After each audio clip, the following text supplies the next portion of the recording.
Good afternoon, all legacy viewers out there. Today, recording from Grobler's work with the 3-2 Recce Wing get-together, and my guests today are 4 guys that are here that were part of the original Recce Wing, the founding Recce Wing of 3-2 Battalion. They're going to tell their story. So, without further ado, let me hand you over to Frans Fourie. Andrew, thank you very much of being part of the Legacy Conversation group. For you guys coming out to Grobler's work to come and record this stuff, I think it's a historical moment in terms of us being together. Gavin sitting next to me, Zach and Fitzy, is part of the original 32 Battalion Recce group, which they formed or started in 1978. The reason why they started a separate Recce group in 32 Battalion is the real Recces, the Special Forces guys, they used to do the reconnaissance for a lot of the 32 Battalion targets they had to attack. Then there was an Operation Savati, Iheki, where a lot of Recces were killed and injured. So they didn't have enough people to actually execute Recce for 32 Battalion. And it was decided by the top structure that they would create a Recce group for 32 Battalion so that they can do their own Recce work. And it was decided that the true Recces, the Special Forces guys, would assist with the selection and training of the 32 Battalion Recce group, which actually happened. Now, where this conversation starts is, how did we get involved, or how were we recruited in this process to actually form the first Recce group? So that's just the background. And you know, I saw Gavin and Zach in 1979. I saw them last. So when I saw them yesterday, it was really an honor for me to see them again after all these years. And they are brilliant people, and we've formed such a strong bond. And you know, we really built up one another. And for me, speaking for myself, Fitzy, Zach, Gavin, and the other people that's not here today played a pivotal role and a very important part of the forming of my character in my whole military career of 21 years. But so I'm going to leave it there, and then Gavin, Zach, and Fitzy can tell whatever they want. Frans, could I just ask you maybe to tell us how big was the initial group, just so that we could. They wanted to create 5 5-man teams, which means it's 25 people, which would have consisted of 2 white guys, who's the leader group, an officer and an NCO, and then 3 2 Battalion black guys, and that's what the composition was. And I think obviously as the war progressed, the group grew bigger. But initially, and guys, correct me if I'm wrong, it was 5 teams. We were 5 teams or 6? 5. I think it was 5. It was 5, yeah. 5 teams. So 5 times 5, 25, and that was it, yes. Right. Okay. My name is Gavin FitzGerald. I was a sergeant in the 3-2 Battalion Recce group from 1979 to when I left at the end of 1981. I was one of the original 16 members that passed selection in late 1979 to get entry into the reconnaissance group in 3-2, which was a newly formed group, which has now been explained by Frans Fourie as to why it came into being. I became aware of 3-2 Battalion in my matric year, And when I went to infantry school to do junior leaders, I was already a permanent force member. So my ultimate aim was to try to get into this unit. And as luck would have it, 3-1 and 3-2 Battalion came to the infantry school to recruit new leader group element for the 1979 year. And also, at the same point, advised prospective applicants that they were going to start a reconnaissance group for the first time in 3-2, and they would also be looking at people that would like to join the reconnaissance group. And that suited me perfectly. I had an aversion to going to war with large numbers of people, and I preferred to work in smaller groups. So I appeared before the selection committee for the C2 Recce group, was accepted to go up to C2 and attempt the selection. We arrived in Rundu at the end of October, beginning of November 1979. We were processed into the unit and then taken through to Buffalo, sorry, I'm correct, at 1978. Correct. We were processed in Rundu, brought on board as members of C2, and then we were trooped through to Buffalo to commence our selection phase. The selection process lasted for a period of time. It's now 44 years ago, so I cannot recall exactly how long the selection process lasted for.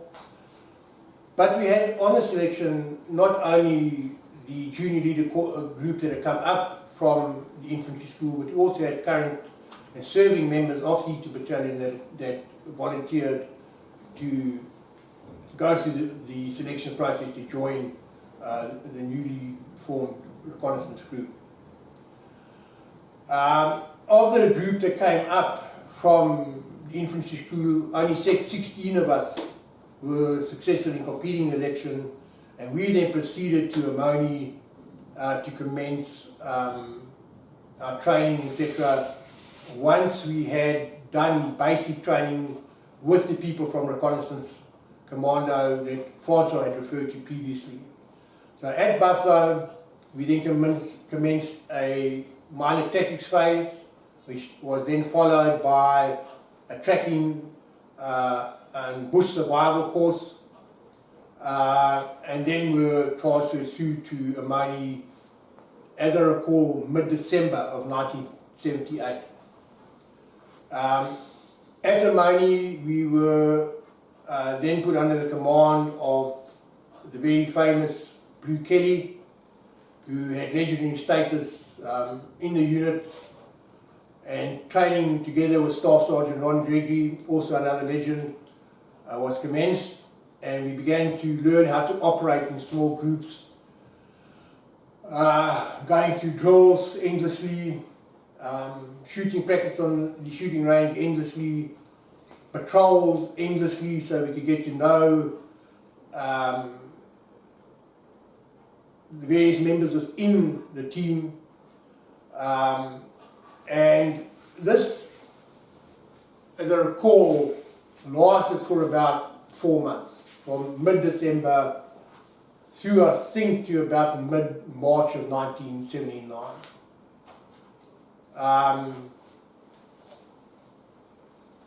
So that is my early time in the beginning of the Recce. My name is Garratt, and I think with what's been said already by Fritz and Frankie, we need to go back to how it all happened in the beginning. And I think from my perspective, I had a different call-up. First of all, going to one side in Bloemfontein, from there to infantry school, and after, in October of 78, the 32 Battalion representatives came down to infantry school and wanted to recruit officers and NCOs so that they could form reconnaissance wings in the various battalions, at the same time also recruit for the platoons and platoon commanders in those battalions as well. I had never heard of 32 Battalion before, and neither did I know of 31 Battalion. But what happened was that a lot of my friends went and applied for the positions of either officers or NCOs within the battalions, and I didn't want to have anything of it. I had sort of been earmarked to stay behind at infantry school as a trainer. But what happened was that at lunchtime, the guys who had been off to sign on for the battalion, a good friend of mine came back and said, you know, really, you must go down there after lunch and sign on. And I said, well, what for? They said, well, the big thing is that you are going to, if you don't like the place, they go and send you to wherever you would like to go to. So having a girl in Cape Town, a girlfriend, I thought that was a good idea. So let's go sign on and go up north, and then a week later I can just tell them, listen, I don't like it, and I can go to the fort in Cape Town and, you know, finish the rest of my military career there as an officer. So anyway, long story short, I left my lunch, went straight down to recruiting. They didn't have any positions left in 31 Battalion, either in Reconnaissance Wing or the battalion recruits.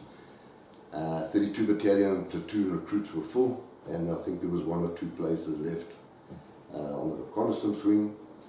But the big decision was that you had to sign on for a minimum of 2 years short service over and above. So this was not a long decision. I thought 2 years at the castle, I can do that as well. So let's just sign on and go and get this thing over and done with and have some fun. So that's how I got into being recruited for 32 Reconnaissance Wing. From there, it was a incredible journey for the next 2 years.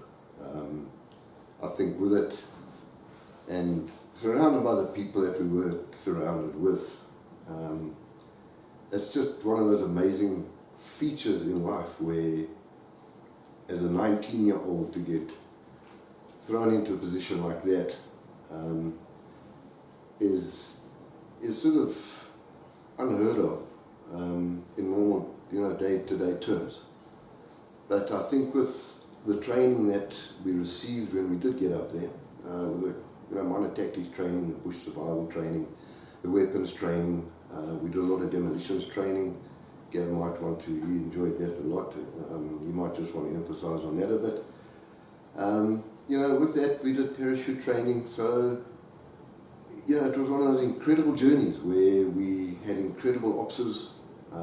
We lost good people along the way, but it was always an exciting time, always surrounded by fantastic people.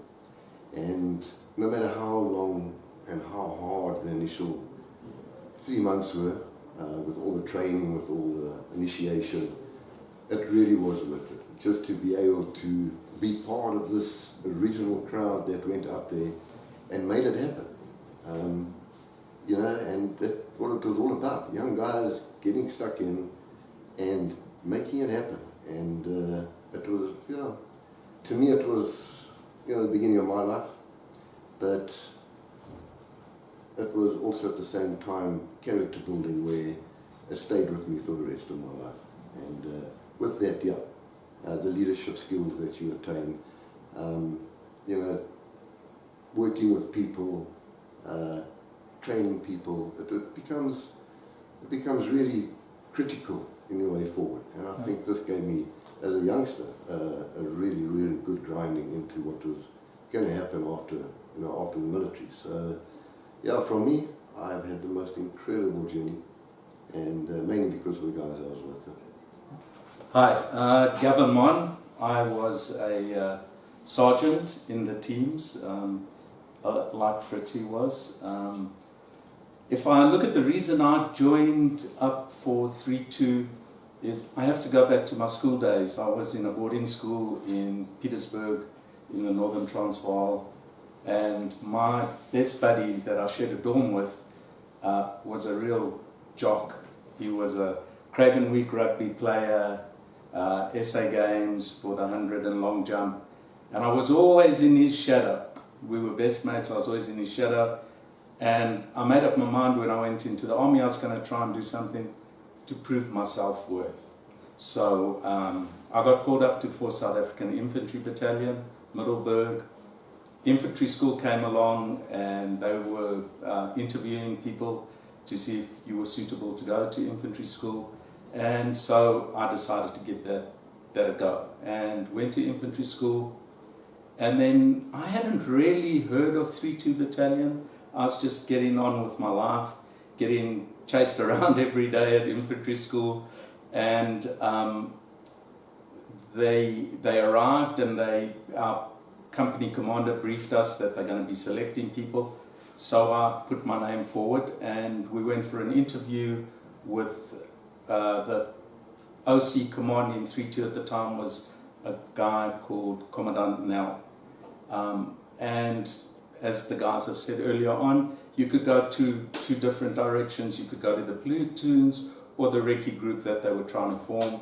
And I thought that the recce group sounded more glamorous. I was going to get more of a chance to go and kick some doors down and kick some ass, so that sounded enticing to me. My platoon commander at infantry school, Lieutenant Vessel, said to me, "You're crazy, man.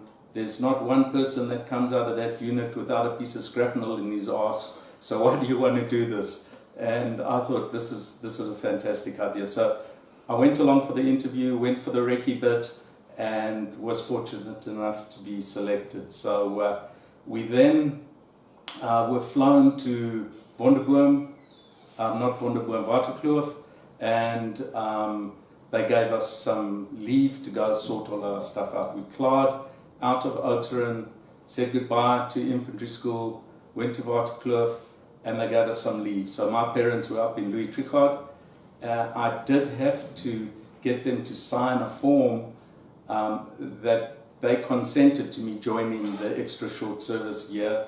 So I went to my dad, made sure my mom wasn't around because that would have been an obstacle to overcome.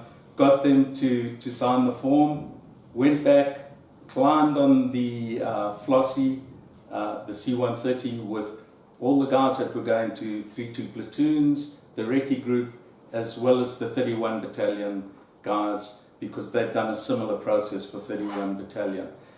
We flew up, we landed in Rundu.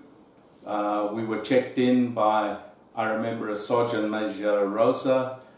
He checked us in, got us all cleared in at 3-2 Battalion in Rundu. We then climbed on to Samuels or Magiris's, drove to Buffalo Base, which was a really beautiful place along the Okavango River.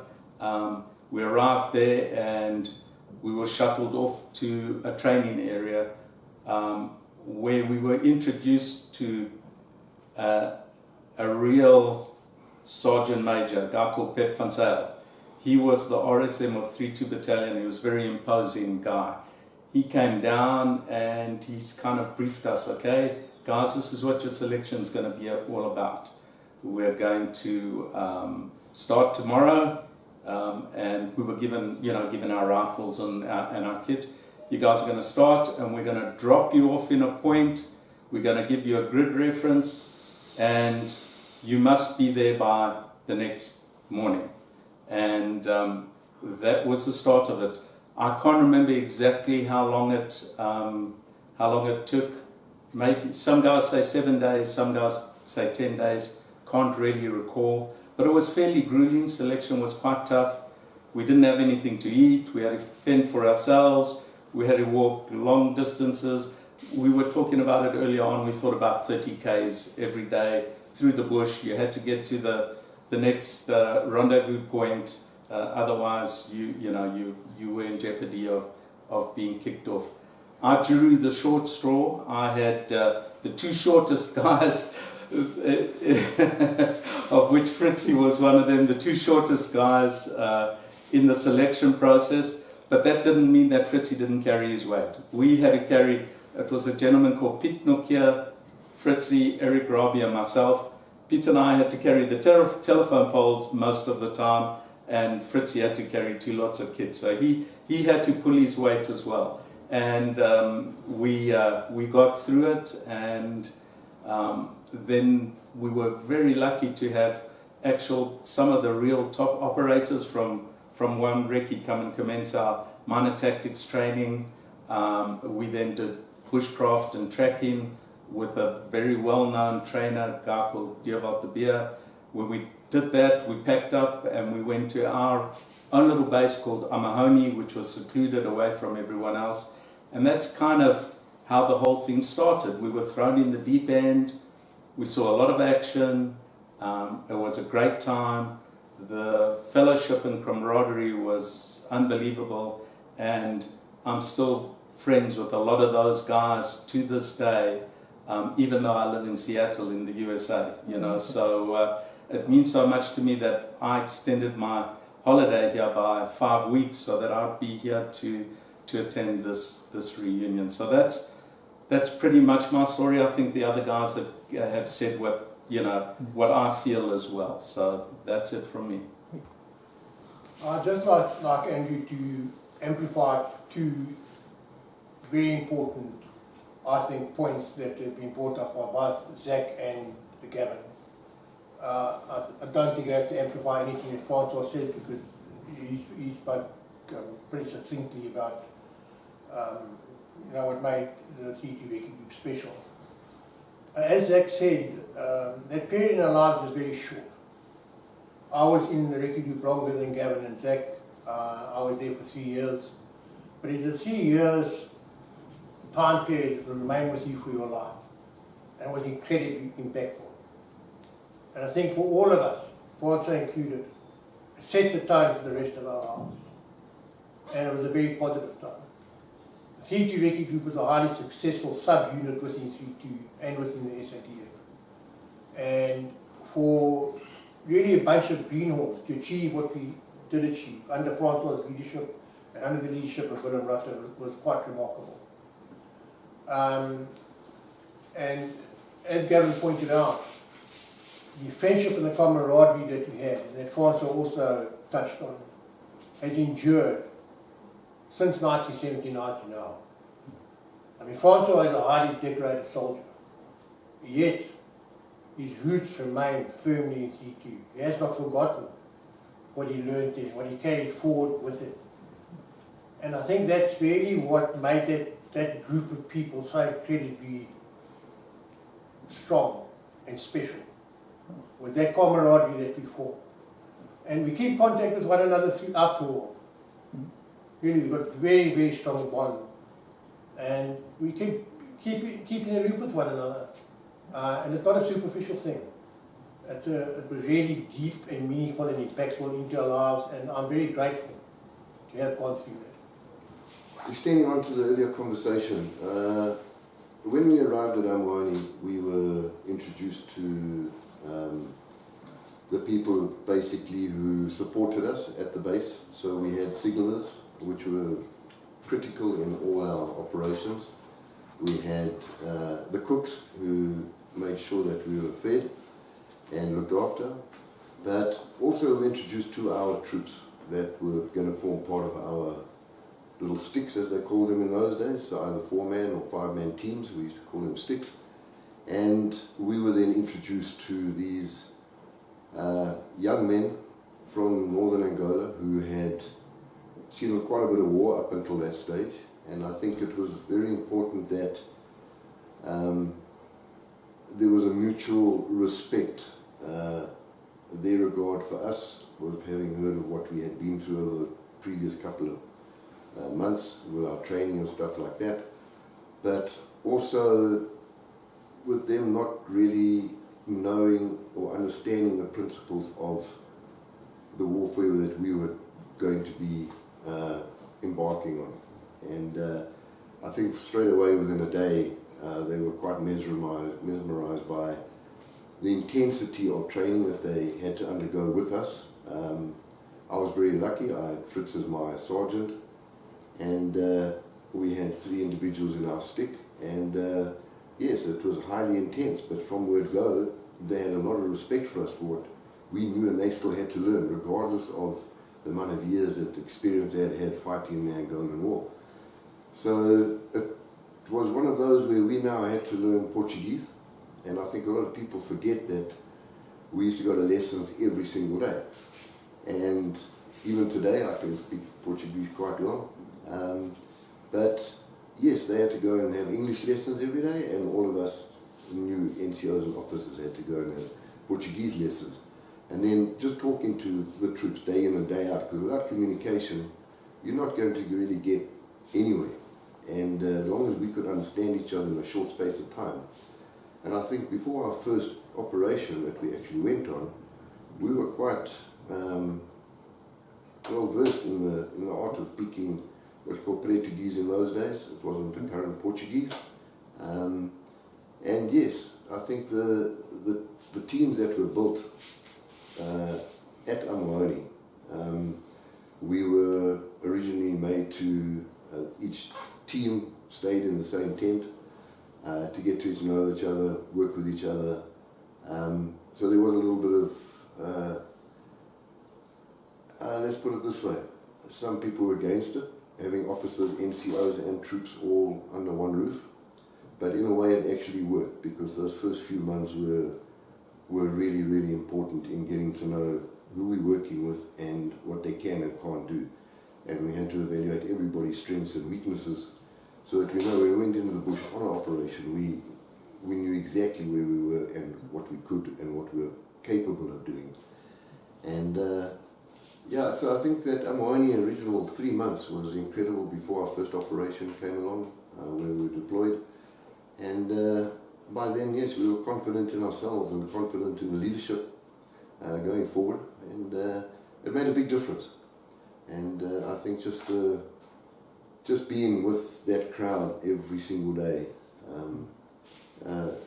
really gave us that confidence, which we all needed as really green operatives, and it was necessary. So, Andrew, I think Fitz, Zach and Gav gave their how they got involved in 32, which is a beautiful story. After school I studied law for 3 years, and before I did my national service, and I didn't complete my law degree. I still need 2 subjects, but I had to go to the military. So I went to the recruiting office, and they drafted me to the administrative part because I had been to university. And I said, no, please, don't put me in an office. I don't want to be there. And this Commandant Hansen said, well, where do you want to be? And I enjoyed water sport and diving and scuba and stuff like that. And I said, I want to become a diver in the Navy. He said, well, if you want to become a diver, you have to join the Navy and you have to join permanent force. I said, permanent force? Me? Never. No, thank you. He said, well, okay, where do you want to go then? I said, well, then I want to become a parachutist. He said, well, I can't put you there. You have to work to get into the parachute battalion, but I will put you at one side, which is in Bloemfontein, and then you can acclimatize, and, you know, one side is the first, or one of the first battalions they go to recruit people for parachute battalion. But he didn't know that I'd studied in Bloemfontein at the University of the Orange Free State, and I was very fit, and I didn't need any acclimatization in Bloemfontein. Cut a long story short, I booked into one side, and I believe you, so we would have been in one side together, Zach, which I didn't know. But as it may be, on the second day, the parabats came around. We did the PT courses and whatever, not the PT course, the selection, and I went to one parachute battalion. So I did my basics in one parachute battalion, and then one morning on parade, they called out 6 names, and of which my name was one, and the 6 of us was drilled down to the OC's office, and he said, well, we've identified you 6 guys, you going to infantry school, you don't have a choice, you go and do the infantry junior leadership, you'll come back as either a 1 per plute or a corporal, and then you will be the leader group for the next year's intake. What can you say? Turn around, march out, pack your kit, and we were on the train to infantry school. So in 78, we all were at infantry school at the same time, and in different companies, but at infantry school. And then infantry school, you do your training, and then at the stage, I think it's in August, September, October, you go to the border for a practical phase, and you actually deploy in the operational area to give you some practical experience. And I was a lance corporal with my section, and we had to put ambush. The TERS had captured the waterwerke, the water people supplying water to the local population, and they stole a truck and stuff like that. In any case, I had my section, and we had this ambush, and we could hear a vehicle coming along the track. So I reported it back to my platoon HQ, and there's not supposed to be vehicles. So they said, this might be the truck which SWAPO captured, and be ready.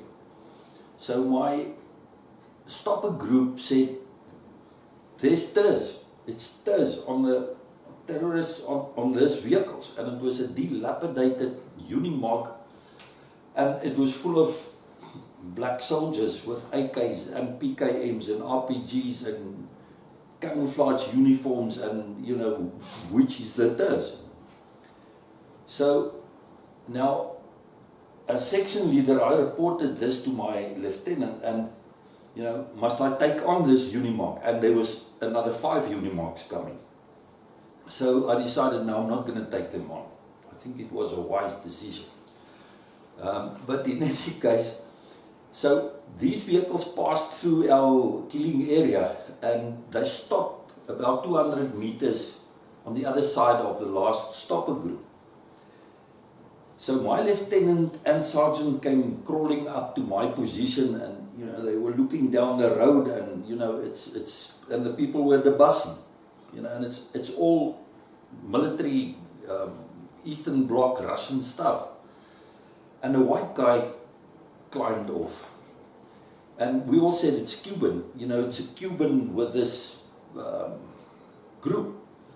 And my lieutenant recognized this white guy as a fellow colleague of him that was at infantry school with him the previous year.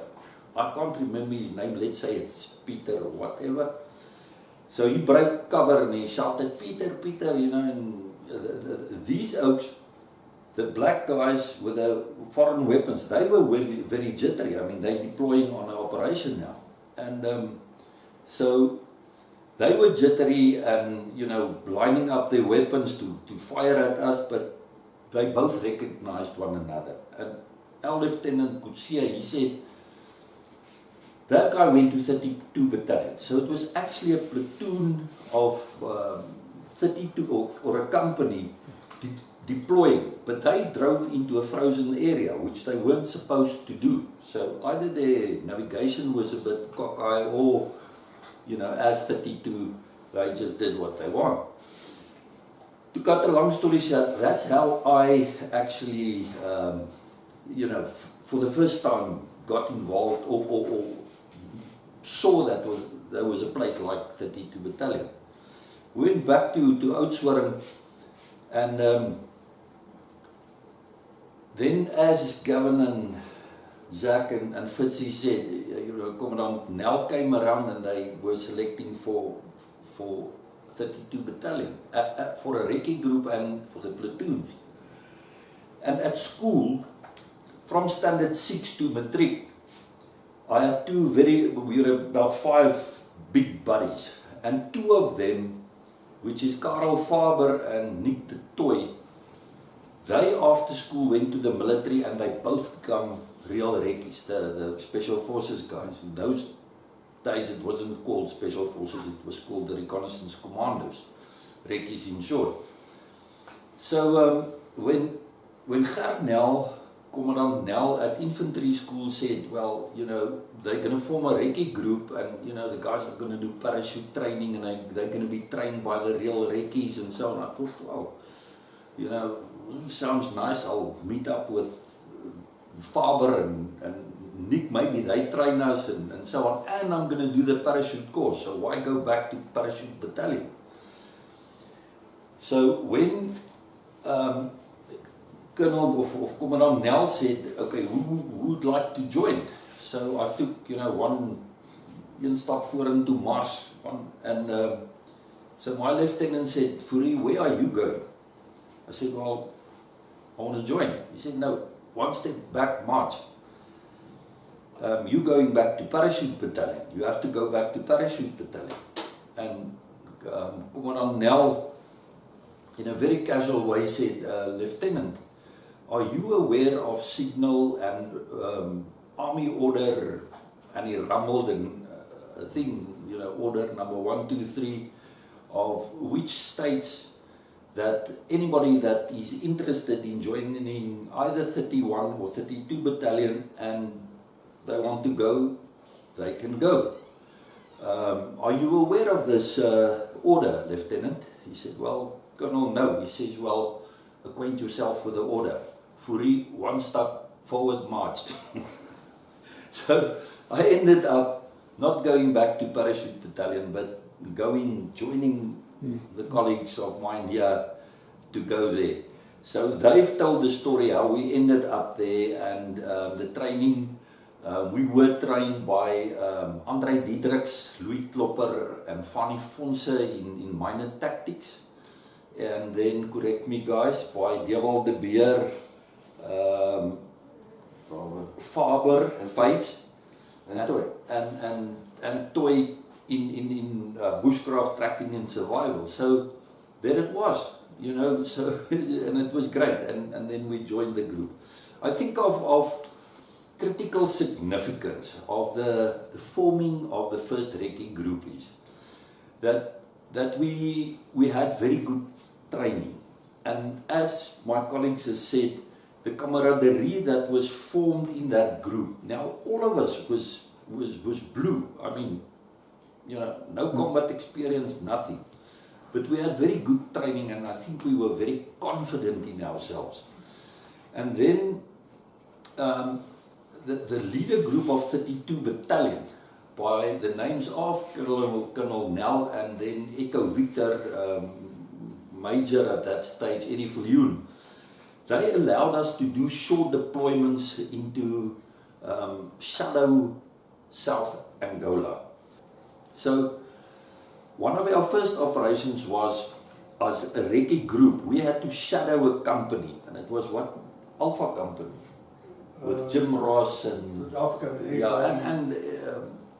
Major Viljoen, he led that. And that patrol was actually up to Iheke to go and see what's going on there. And there was we encountered a lot of spoor and so on. And we were about a kilometer or so from the base, and they opened up with 40 mils and 23 mils and so on. And Eddie Viljoen said, no, turn around, and we went back. But there was 2 spoor, small spoor following us, and one big boot spoor. So they had shadowed us the whole time, and I think they gave the base the warning that there's a force coming up and so on. That's why they opened and fire and so on. But eventually we caught the 2 bushmen. We didn't talk about that just now, if you can recall. So it was 2 bushmen that shadowed us, and this big spoor happened to be one of the commanders of SWAPO, or the enemy, which was called Bigfoot, hence his big boot pattern.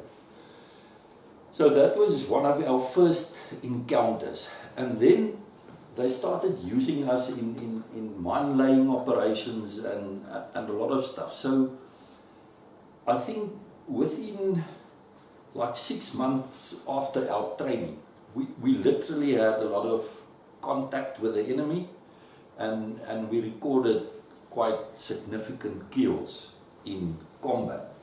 So I think the first Recce group really had not the big fights like the companies and so on, but small ambushes and significant kills, and we did funny stuff, but I think we grew up very quickly in terms of getting combat experience, all of us. So, and that blended us, you know, Prolio Procusi, the slogan of 32 Battalion means blended, gesmee in die geveg, blended in battle. That's what Prolio Procusi means. And I think the first Recce group, in a very short period of time, actually experienced that firsthand, and that created that extremely strong bond between the guys. The pace that operations occurred in the early stages of the Recce group was quite remarkable, and we were very, very successful. That success spread to other sectors that became aware of it. So other sectors started requesting our services as well. And on the back of that, this young group of guys that had come up from Oudtshoorn had actually, I think, performed beyond expectation. And our reputation just grew and grew. And it grew with good leadership, obviously, as I mentioned before, with Willem and Francois. But we really grew remarkably out of very little. And I think that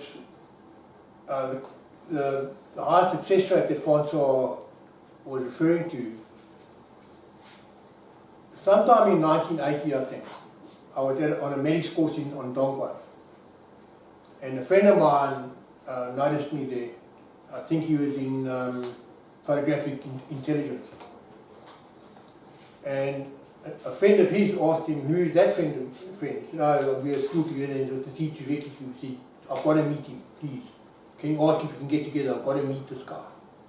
Now, he worked in the HQ at Oshakati, and he was in stats.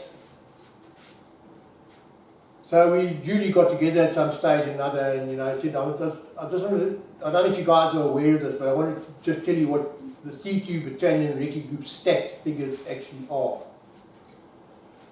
Campers had a stat figure of, say, 5 campers killed and 2 swiper killed. National Service probably had 3 to 2. 3 swiper killed, 2 National Service. C2 Battalion figures were obviously a lot better, the parabats were a lot better, and so on and so forth. But when it came to the Recce Group, and this was early summer of 1980, somewhere around there, figures were 900 to 1. I mean, that's a remarkable stat, and I said to this guy, he absolutely certain. He said, I'm telling you, the C2 Battalion Recce Group was stats of 900 to 1, just to back up what Francis said. And that person was a chap by the name of Chisondo. What I thought he had the capability of being a very, very good soldier. He was killed in the very, very first major contact that we had. And that contact lasted for a day. And we were up against a detachment of SWAPO. And, those kind of contacts, plus the one that followed, that Gavin was involved in, myself and Zach were involved in the first one, and Gavin in the second one, cemented at a very early age and showed our mettle at a very early stage of the development of the C2 Recce Group and what we were potentially capable of. And I think we delivered on that. We truly did. And when Gavin and Zach and so on and forth left at the end of their contractual period at the end of 1980, they left behind them and they had contributed to an incredibly solid reputation that we had formed. I just wanted to add to what Francois said. We truly, as a young group, I think, delivered. Going back to the camaraderie amongst the teams, I forget who it was early on that said, in the beginning it was a little bit controversial because we had a lieutenant, a sergeant, and then the 3 black troops that were assigned to the sticks, and we were all put in one tent and we lived together. So you saw the best and the worst of your friends and your comrades in arms. And the bond grew very, very close. And it wasn't lieutenant this and sergeant that. It was, we called each other by our names. Like Francois said, the English guys called him Frankie and the Afrikaans guys called him Francois. And we'd been there about a year, and they sent us down to Bloemfontein to one parachute battalion to do our static line training. And by this time we had another permanent force lieutenant had joined us, Swanepoel, and he was a two-pip at the time. So we were down in Bloemfontein, and at the end of the day during your hangar training you had to sweep up and clean up and what have you. I had the broom and I was sweeping, and Swanepoel was kidding around with me, standing in the way and making it difficult for me. So I said, Jesus, Swanepoel, get out the way. You're making this hard for me. And one of the hangar instructors from one parachute battalion, big guy, I think his name was Holtzhausen, was really incensed by the fact that I was calling a two-pip lieutenant Swanepoel and telling him to get the hell out of the way because he was making and so there was a little bit of a furore going on, and Swanepoel had to run across to them and say, it's okay, that's how we talk to each other, it's not insubordination, you don't have to worry about it. So yes, it was a fantastic bunch of guys from all different backgrounds, all walks of life, but a close-knit team, and I'm proud of being part of that team and proud of serving with those guys. Andrew, I just want to touch on some operational stuff. In Ondangwa, there was a Air Force major. He was actually a Mirage pilot, a very famous Mirage pilot, Mossi Basson. He was called Mossi. But he was, I think, the SO1 Ops in Ondangwa. And they came out with a thing called Jakkals operaties for all units. Whoever was deployed, citizen force, permanent force, Jakkals operaties. And it entailed that who could think out the most innovative type of operations to tactics and so on to outwit the enemy. And I think we played a significant role in that. For instance, the whole recce team would get into a helicopter, and it's a planned operation to mine certain roads to restrict the capability of the mobile forces of the enemy in certain areas. And they were all plotted, so it's not just a lying mines or wherever. So it was a controlled operation. But so what we used to do is we got off two people, and the chopper would drop you, and you would take a tank mine, we would plant it, and if team one was, it would fly around and drop the other teams off. After dropping off the last team, we would pick up the first team, drop them off, and so we mined quite significant areas in a very short time, and it was very effective. But the enemy started realizing that. So if there was choppers in the air, they decentralized their detachments and so on to spread over that area that was being mined. So what happened eventually is, if they dropped two people, you would plant the mine and you would see there's 3 or 4 tirs coming your way. And in certain cases, you hide and just get a safe place for the chopper to uplift you.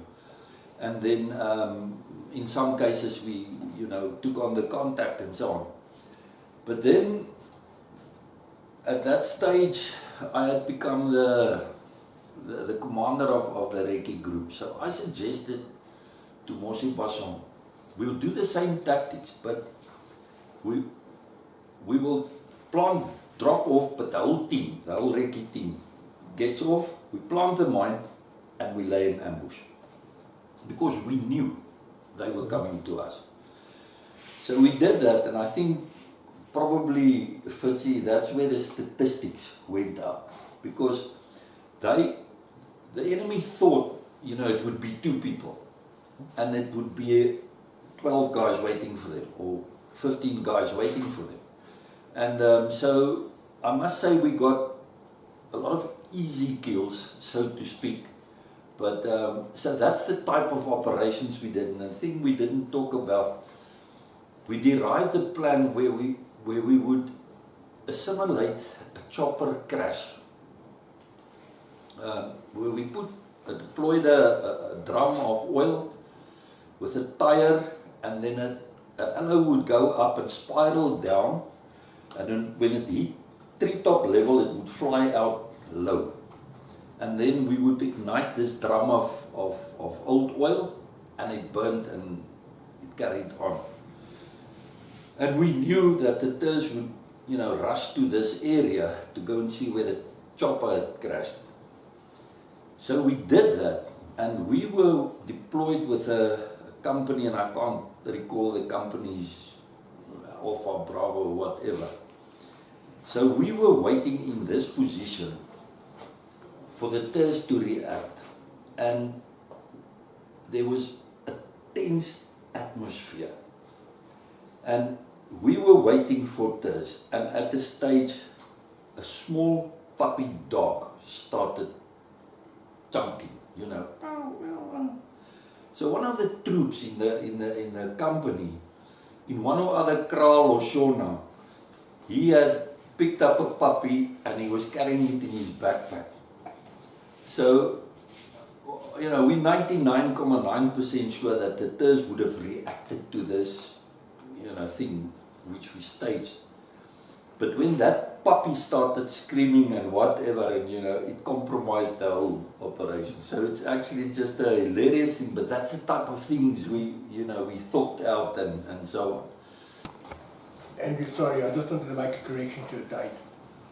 The date that I actually met up with the stats person from the HQ in Oshikati was actually 1981 and not 80. So as Frans said here, we really had a high kill rate. And already in 1979, we were already well along this trajectory. So, you know, that was an impressive stat that we attained. Yeah. But that was 1981, not 1980. Thanks. Well, we're done. Thanks, guys. I'll put a conclusion to the video and a beginning, but between Chris and myself we'll do it, and as soon as it's ready we'll put it on.